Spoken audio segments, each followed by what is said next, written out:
Hi guys, so I hope na nagustuhan nyo lahat ng pinagkagagawa ko ngayong gabi. Dahil ito ay sa kadahilanang ako'y nababagot or I'm totally bored. So, naisipan kong kumanta, sumayaw, and look at me. Ang taba ko, nakairi ko maganito. Labas puso. Oh my gosh. And, pasensya na kung minsan pangit yung mga ginagawa ko kasi alam nyo ba, gusto talaga, ni joke lang, oops, itong ba gusto kong ma-discover, gusto ko talaga maging artista, so nag-workshop ako, lahat ginawa ko, pero bago pa man ako mag-workshop, talagang sumasali na ako sa mga contest. And sabi nila, may talent daw ako, kaya lang, hindi ako ganun kaganda. So, gusto ko lang ipakita sa inyo na hindi sa panlabas na anyo nakikita ang talento, dahil ako, kahit hindi ako ganun kaganda, sabihin natin hindi ako kagandahan, pero deep inside, magandang ugali ko. At isa pa, talented ako. I'm proud to say that I'm talented and I can prove it to you.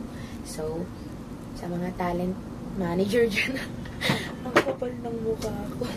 So, kung kailangan nyo lang ng talents or kahit ano lang, kahit isang beses lang, gusto ko lang talaga mag-perform sa TV yung as in ako. Sana may makapanood nito. Ayun, gusto ko sana siya kasi matagal ko ng dream maging artista. Kaya kung umarte, kahit anong gawin nyo sa akin, kahit pagawa nyo sa akin, kaya ko. I can do what you want. So, I can sing, I can dance, I can act.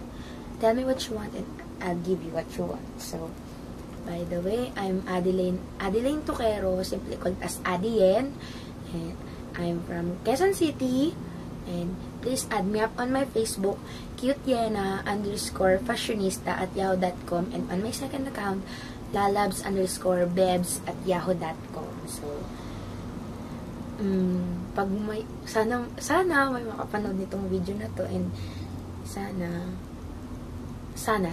And isa pa pala, kaya ako gusto rin maging artista kasi gusto kong may ahon sa hirap yung family ko, and then, one deal is, I want to prove sa mga nangaasar sa akin dati na kaya ko.